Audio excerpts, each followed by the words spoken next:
9일 토요일 새벽 예배를 하나님께 올려드리겠습니다. 전능하사 천지를 만드신 하나님 아버지를 내가 믿사오며 그 외아들 우리 주 예수 그리스도를 믿사오니 이는 성령으로 잉태하사 동정녀 마리아에게 나시고 본디오 빌라도에게 고난을 받으사 십자가에 못 박혀 죽으시고 장사한 지 사흘 만에 죽은 자 가운데서 다시 살아나시며 하늘에 오르사 전능하신 하나님 우편에 앉아 계시다가 저리로서 산자와 죽은 자를 심판하러 오시리라. 성령을 믿사오며 거룩한 공회와 성도가 서로 교통하는 것과 죄를 사하여 주시는 것과 몸이 다시 사는 것과 영원히 사는 것을 믿사옵나이다. 아멘. 315장 올려드리겠습니다. 찬송가 315장 올려드리겠습니다.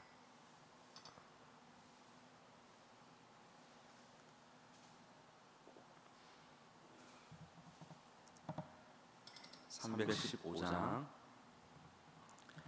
내 주 되신 주를 참 사랑하고 곧 그의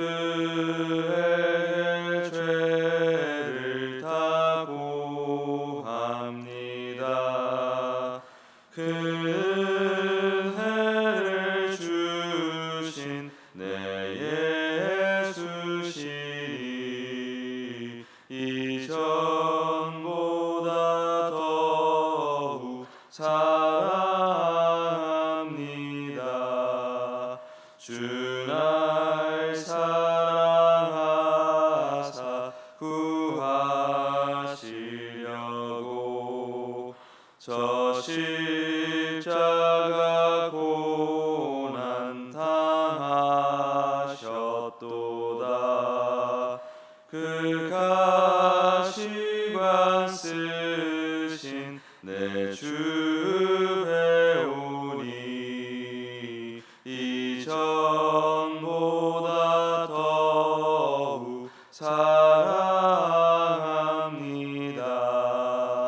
내 평생에 힘쓸 그 큰 의무는 주 예수의 덕을 늘 기림이라. 숨질 때에까지 내 할 말씀은 이전보다 더욱 사랑합니다. 그 영광의 나라 나 들어가서 그 풍성한 은혜 늘 감사하리. 금면류관 쓰고 나 찬송할 말 이전보다 더욱 사랑합니다. 아멘. 우리 합심할 통성으로 기도하기 원합니다. 이제 청년부가 어제 출발을 했고요. 수련회가 진행 중에 있습니다. 은혜 충만한 수련회 되게 해달라고, 또 정규 수련회 이제 오늘 출발을 하죠. 오후와는 우리 안전을 위해서, 또 날씨와 건강 모든 순서 가운데 은혜를 위해서 기도할 때 우리가 이제 또 생각해야 될 건 뭐냐면, 이제 우리가 기대하는 것들이 있을 것입니다. 근데 그 기대하는 것대로 뭐 100% 순조롭지 않더라도 이제는 우리가 감사하면서 다 누리는 일만 남은 것입니다. 그래서 어떤 상황에서라도 이 모든 시간, 이 모든 사건들이 하나님께서 우리를 위해 허락하신 은혜의 사건들이다라고 우리가 생각하고 감사하는 모든 수련의 일정이 되길 원합니다. 우리 주여 한번 부르짖고 기도로 나아가겠습니다. 주여, 주님 감사합니다. 우리 청년부 지금도 열심히 또 수련회 진행 중에 있습니다. 주님 감사합니다. 은혜를 주시고 함께해 주시며 또 오가는 길 지켜주심에 감사합니다. 주님, 이제 또 우리 정규 수련회가 진행하게 됩니다. 주님, 여러 가지 또 순서 가운데 우리가 늘 감사하며 함께 누릴 수 있도록 적극적으로 누릴 수 있도록 도와주시옵소서. 그냥 우리가 이제는 판단을 내려놓고 모든 상황과 만남과 사건과 또 진행되는 모든 일정을 우리가 받아들이고 순종하며 기쁨으로 누리는 은혜의 시간 될 수 있도록 축복하여 주시옵소서. 인도하여 주시옵소서. 아버지, 모든 진행에 있어서 지혜를 주시고 아버지, 모든 또 참석에 있어서 은혜를 주시옵소서. 잠자는 것도 은혜를 주십시오. 먹는 것도 은혜를 주십시오. 감사함으로 모든 것을 은혜로 받아 누리는 은혜의 시간 될 수 있도록 축복하여 주시옵소서. 축복하여 주시옵소서. 인도하여 주시옵소서. 하나님 감사합니다. 오늘 우리가 이제 정규 수련회를 갑니다. 이제 우리가 은혜로 다 받아서 누리기 원합니다. 감사로 다 받아서 누리기 원합니다. 주님께서 이제 허락하실 모든 과정들, 모든 그 시간 속에 일어날 그 모든 사건들은 다 하나님께서 우리를 위해 예비하신 일이라는 것을 깨닫고 적극적으로 감사함으로 받아 누리는 은혜의 시간 될 수 있도록 축복하여 주시옵소서. 우리가 이제는 판단하는 것을 내려놓는 훈련을 하고 있습니다.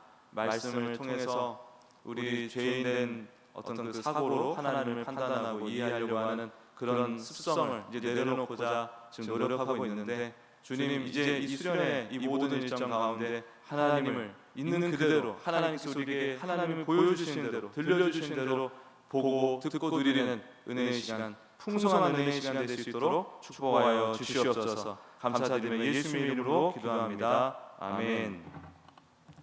오늘 하나님 말씀 창세기 13장 17절에서 18절 말씀입니다.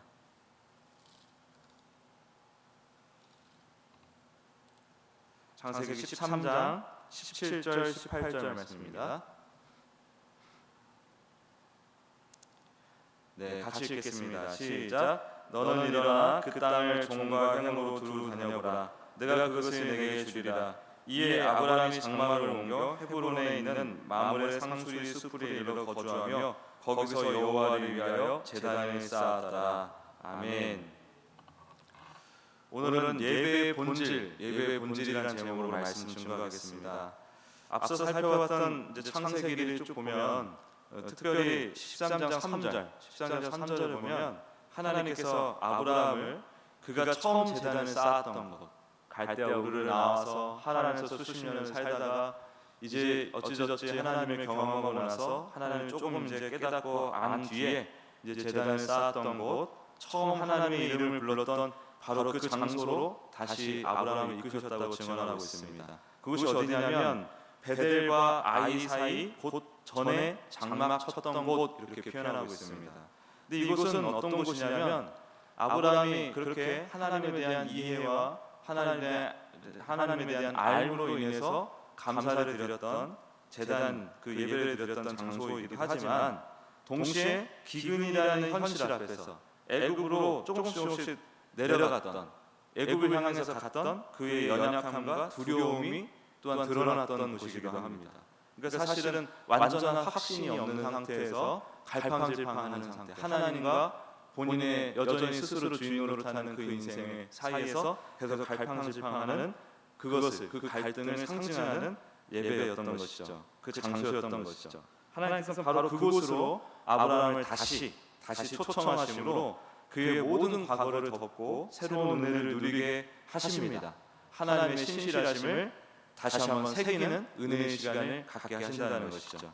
하나님의 이 따뜻한 초청과 신실하심을 또한 경험한 아브라함은 조카 롯에게 아주 과감하게 가장 기름진 땅을 양보합니다. 이제 아브라함은 계산하지 않습니다. 물론 계산을 100% 안 할 수는 없지만 그래도 잘 안 하려고 하는 것 같습니다. 이전보다 훨씬 성숙하고 철이 들었습니다. 이 행동은 모든 것을 책임지시는 하나님 아버지를 신뢰하는 자녀만이 누릴 수 있는 자유함이고 여유로움이죠.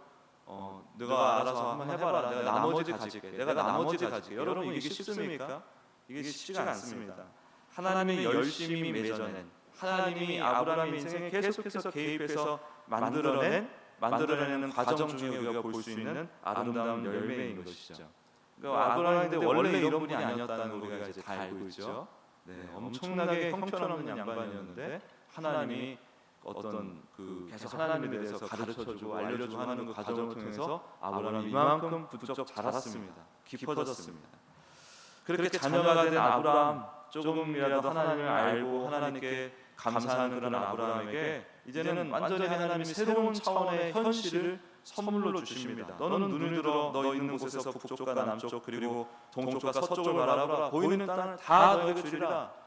그 롯은 어디로 갔냐면 동쪽 땅으로 갔다고 얘기가 나옵니다. 동쪽 땅으로 갔다. 근데 아브라함에게 주신 땅에는 동쪽 땅도 포함되어 있어요. 그러니까 제가 어제도 말씀드렸지만 롯에게 그냥 아브라함이 땅을 줘서 롯의 땅이지 사실은 다 아브라함 땅이라니까요. 동서남북이 다 하나님께서 주시고자 하는 그 땅입니다. 그리고 17절 오늘 본문을 보니까 너는 일어나 그 땅을 동강으로 두루 다녀보라 이렇게 얘기하죠. 두루 다녀보라. 내가 그것을 내게 주리라. 그 땅을 두루 다녀보라. 이게 뭐냐면 보기만 하지 말고 다녀보라는 거였잖아요. 직접 다녀보라. 이 명령은 자녀에게 주어진 그 약속을 온몸으로 한번 경험해보라. 만끽해보라. 하나님께서 이런 약속을 하셨는데 그것을 한번 네가 몸소 한번 체험해봐라. 경험해봐라 라는 초청인 거예요. 아직 등기 이전이 완료되지 않은 땅을 한번 가서 만끽하라는 것입니다. 내 땅이 아직 안 된 땅. 그러나 내 땅이 될 땅. 그 땅을 믿음의 걸음으로 미리 경험하고 누리게 하시는 하나님의 배려인 거예요. 배려. 그의 발걸음이 닿는 모든 곳이 바로 하나님의 선물임을 온몸으로 기뻐하게 하시는 그 하나님의 열심을 경험해보라. 하나님의 선물임을 깨달아보라. 그 하나님의 열심, 너를 위해서 그 선물을 마련해 놓으신 하나님의 열심을 경험해보라. 그런 말씀이라는 거예요. 우리 인생이 바로 그러한 인생인 것입니다. 그 땅을 두루 다녀보라. 그래서 창세전에 택정하신 자녀들을 그렇게 그 땅으로 보내신 겁니다. 한번 경험해보라고. 이 땅에서 우리가 우리의 발걸음이 닿는 모든 곳이 모든 만남과 사건이 다 뭐냐면은 하나님의 열심을 경험하는 자리예요. 하나님의 열심을 경험하는 자리. 우리가 왜 수련회 갑니까? 왜 성교합니까? 왜 이런저런 경험을 우리가 쌓게 됩니까? 심지어 고난을 겪게 됩니까? 그게 다 지금 아브라함에게 주신 말씀처럼 내가 너에게 줄 땅 하나님 나라를 한번 경험해보라라는 하나님의 배려이자 은혜라는 거예요. 당장은 우리가 식견이 너무 짧아서 안목이 너무 짧아서 조금만 힘들면은 찡찡찡찡 할 수밖에 없는 우리의 인간으로서의 연약함이 있지만 지나놓고 보면은 이게 진짜 하나님이 이때를 위함이었구나 이것을 위함이었구나라는 것을 깨달았다가 얼마나 많습니까? 그러니까 우리 인생의 모든 것들이 하나님께서 아주 정교하게 세팅해 놓으신 학습 현장이에요. 학습 현장. 근데 그 학습 현장에서 중요한 게 뭐냐면은 점수 매기는 걸 하지 말아야 됩니다. 점수 매기는 거. 인과적 사고 율법주의 제가 맨날 얘기하는 그 죄의 특성들이 점수 매기기에서 다 시작되는 거거든요. 내가 신앙이 몇 점짜리인가? 저 사람이 신앙이 몇 점짜리인가? 그래서 우리 모두 100점짜리가 되자. 이렇게 가면은 그 성급한 죄인의 심정으로는 예수님 흉내내기, 아브라함 흉내내기밖에 내놓을 게 없는 거예요. 하나님을 알고 하나님의 열심을 경험하고 하나님의 은혜로 점점 젖어드는 그런 인생으로 나아갈 수가 없는 것입니다. 나의 그 열심이, 나의 그 신앙적인 모양새를 만들려고 하는 그 열심이 하나님과의 관계를 방해하는 거예요. 그래서 뭐라 그럽니까? 예수님께서 성전을 향한 너의 열심이 너희를 도리어 삼키리라. 그게 그 말씀하는 겁니다. 우리의 그 특심, 열심, 우리도 부지런하고 바지런하고 성실하고 지성명 감천 이런 거 붙들고 잘 살아오지 않았습니까? 근데 그 지성명 감천이 방향이 잘못되면은 그냥 그것은 예수님을 싹 가려버리는 우리의 의만 잔뜩 내놓고 말아버리는 가시와 엉겅퀴를 잔뜩 생산해내버리는 그런 죄의 행위가 될 수 있다는 것입니다. 그래서 우리는 기대하는 마음으로 살아가야 되는 거예요. 그래서 조금 처음부터 그렇게 되는 건 아니고 인생의 이제 산전수전 겪으면서 하나님이 이런 섭리적인 은혜를 조금 은혜 가운데 또 깨닫게 되면은 점점 그렇게 시야가 넓어지고 깊어지는 것이죠. 하나님의 말씀은 우리에게 새로운 현실을 제시해주고 또한 설명해주고 동시에 하나님의 그 노력의 산물들을 우리가 직접 누리도록 우리를 이끌어가시고 또 이끌어가도 그 선물을 맞닥뜨려도 또 못 알아들어요. 우리가 얼마나 어리석냐면 하나님이 뭘 주셔도 못 알아들어요. 보여주셔도 이게 뭐예요? 맨날 이런단 말이죠. 하나님이 또 친절하게 가이드처럼 다 또 설명해 주시고 깨닫게 해 주시고 주님이 그렇게 다 하시는 겁니다. 하나님께서 이렇게 놀라운 초청과 또 그 아브라함이 또 이에 대해서 반응을 하죠. 은혜의 반응, 이 하나님의 은혜에 대해서 반응을 하는데 그것을 뭐라고 표현하냐면 접속사, 이해라고 이렇게 표현하고 있습니다. 이에 아브라함이 장막을 옮겨 헤브론에 있는 마므레 상수리 수풀에 이르러 거주하며 거기서 여호와를 위하여 제단을 쌓았더라. 이해라는 이 단어 속에 하나님의 사랑에 감격한 하나님의 뜻이 이런 거였군요 라는 것을 또 새롭게 깨달은 자녀의 모습이 있다는 것입니다. 아브라함의 반응이 삶 전체 움직임으로 바로 이어집니다. 그는 장막을 옮겼어요. 그의 주소지를 바꿨습니다. 그의 삶의 중심축을 이동시켰습니다. 어디로 갔습니까? 헤브론으로 갔어요. 근데 그 헤브론이 어떤 뜻이냐면 연합이라는 뜻이에요. 연합. 교제라는 뜻이에요. 그러니까 아브라함이 이제부터 아버지 하나님과 깊은 사귐 안에서 이제는 그 갈팡질팡하던 그런 인생이 아니라 이제 좀 더 하나님께 이제 옮겨진 거예요. 마음이 하나님께 그 중심축이 옮겨진 거예요. 그래서 이전보다는 훨씬 단단한 확신을 가지고 하나님과의 교제 가운데 하나님과의 깊은 사귐 가운데 살아갈 인생이다라는 것을 보여주는 상징적인 장소입니다. 헤브론. 전에 드렸던 제사와 지금 드렸던 제사가 다른 제사예요. 전에 드렸던 제사는 10대가 사춘기 10대가 부모님이 효도한다고 내놓는 행위들이랑 똑같습니다. 20대가 30대가 우리가 다 다르지 않습니까? 다 달라요. 우리가 나이가 들면 들수록 심지어 부모님이 이제 나중에 연로하시고 돌아가시고 할 때 그때 내가 나이가 더 많이 들었을 때 깨닫는 부모의 사랑, 부모의 심정 이런 것들이 다 다르듯이 그때 드렸던 예배와 지금 헤브론에서 드리는 예배는 완전히 질이 다른 예배라는 것입니다. 아버지께 속한 자녀된 기쁨, 하나님을 알게 된 그 자가 내놓는 기쁨, 이것이 예배의 본질이라는 거예요. 예배는요, 우리를 자녀 삼으시는 하나님의 그 열심과 은혜를 깨닫는 게 예배입니다. 그리고 우리 삶 전체를 내맡기며 주님과의 헤브론, 연합을 누리는 것이 바로 예배라는 것입니다. 그리고 우리의 삶의 모든 자리를 하나님으로 인해 기뻐하는 감사의 제단으로 삼는 것입니다. 여러분 보십시오. 아브라함이 하나님을 알고 나서 예배드리지 않습니까? 그리고 하나님을 더 알고 나서 더 새로운 예배를 또 드리지 않습니까? 그렇게 우리가 일상의 모든 사건과 만남을 통해서 하나님을 경험하게 될 터인데 그 경험을 할 때마다 하나님께 감사드리고 예배드리는 것, 그게 바로 우리가 얘기하는 이 표처럼 일상이 예배가 되는 삶이라는 것이죠. 그게 예배의 본질입니다. 그래서 예배는요, 믿지 않는 자가 뭐 이렇게 흉내내는 건 예배라고 하는 게 아니에요. 자녀가 드리는 게 예배고, 아는 자가 예배고, 하나님과 사귀는 자가 예배고, 친구인 자가 예배고, 가족인 자가 드리는 게 예배인 것입니다. 그냥 가족 모임이에요, 예배라는 것은. 그래서 옛날에 보면은 그 초대교회에서도 믿는 자와 믿지 않는 자의 예배를 이렇게 선을 나눴습니다.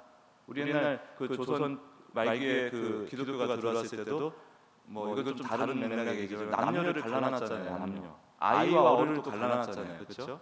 근데 그게 이제 그런 어떤 영적인 원리들을 굉장히 그 인과적으로 해석을 해서 그렇게 나누는 게 유교 성리학 이런 것들은 그런 것들인데 아무튼 나눠놨단 말이에요. 믿지 않는 자. 그러니까 진짜 하나님을 아는 자와 모르는 자의 예배를 이렇게 선을 그어놨어요. 아는 자리도 나눠놨어요.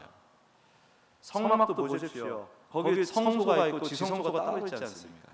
성소는 그냥 하나님 앞에 그냥 있는 거죠. 근데 지성소는 하나님과 깊은 교제 관계로 나아가는 곳입니다.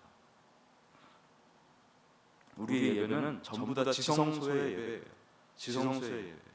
그런데 여기서 자꾸 점수 매기고 또 계속 하나님께 뭔가 이렇게 거래를 하려고 그러고 거래를 틀려고 그러고 연합이 아니라 장사를 하려고 그러고 그러면 이제 그 예배가 아직도 아까 얘기했던 어디예요? 그 베델과 아이 사이. 베델과 아이 사이에서 아직도 거기 있는 것입니다. 수십 년 동안 드리는 예배가 헤브론까지 나아가야 되는데 베델과 아이 사이에서 계속 머무는 사람도 있는 거예요. 이 하나님에 대한 이해가 깊어지질 않아가지고 계속 내가 이해할 수 있는 수준 안에서만 그냥 하나님을 껴맞춘 그 하나님에 대한 이해로만 점철된 사람은 수십 년, 수백 년의 예배를 드려도 살아가도 계속 그 베델과 아이 사이에서 예배 드리는 것입니다.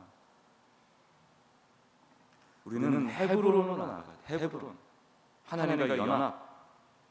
오늘 우리 이제 수련회 떠나잖아요. 어디로 가야 되겠습니까? 우리가 누리는 수련회는 베델과 아이 사이의 예배가 되어서는 안 돼요. 이제 막 뭐가 좀 일이 생기면 막 놀라가지고 아이 어린아이처럼 막 당황하고 두려워하고 불안해하고 막 뭔가 이렇게 계획대로 안 되면 막 미칠 듯이 막 불안해하고 힘들어하고 그런 쪽으로 가면 안 됩니다. 이제는 우리가 기도했기 때문에 또 하나님께서 우리와 함께 하시는 걸 믿고 우리에게 주어진 이 모든 시간 그 안에서 일어나는 뭐 자잘한 일이든 큰 일이든 상관없어요. 다 그게 우리에게 은혜를 주시는 하나님의 사랑이라는 것을 깊이 깨닫고 누리는 헤브론의 예배로 나아가야 되는 줄 믿습니다. 그래서 우리가 기도하기 원합니다. 하나님께서 우리를 헤브론의 예배로 인도해 주셨어요. 이미 우리의 수련회도 헤브론의 놀라운 은혜를 누리는 예배가 되어야 합니다. 헤브론의 예배 누리는 건 무엇입니까? 부활하신 예수님과 교제하는 거예요. 부활하신 예수님과 함께 그 시간을 누리는 거예요. 동행하는 거예요. 이것은 우리에게 의무가 아니고 특권입니다. 기쁨이고 누림입니다. 그래서 안 믿는 자는 못 누립니다. 거래하는 자는 거래하느라 바쁘고 뭐 당근거래 같은 거 제가 해보면은 교제할 이유도 없고 시간도 없어요. 바쁘니까. 그게 목적이니까. 근데 우리 예배는 하나님과 친밀한 교제라는 사실을 기억하시고 우리 모두가 무엇보다 예수님과의 은혜를 깊이 생각하고 누리는 예배 시간이 되게 해달라고 또 그리고 하나님과 정말 깊고 친밀한 교제를 나누는 은혜의 시간 그 예배의 본질이 실하게 차이는 우리 교회 또 우리 오늘 내일 수련회가 되게 해달라고 같이 기도하길 원합니다. 우리 기도하겠습니다. 제가 먼저 기도하고 기도로 나아가겠습니다. 하나님 감사합니다. 예배의 본질을 우리가 다시 한번 생각합니다. 예수님으로 충만한 예배가 과연 무엇인가? 예수 한다고 예수 충만한 예배가 아니라 예수님과 진짜 인격적인 교제를 계속 나아가는 것, 주님을 생각하고 주님의 진심을 계속 깨달아가는 것, 그것이 우리의 예배가 되어야 될 줄 믿습니다. 주님 예배의 본질이 꽉 찬 실한 예배, 예배의 본질이 아주 실하게 꽉 차 있는 그런 예배 될 수 있도록 우리 모든 반석교 예배를 축복하여 주시옵고 또 오늘 내일 수련회 그 모든 시간 가운데서도 축복하여 주시옵소서. 감사드리며 예수님의 이름으로 기도합니다. 아멘.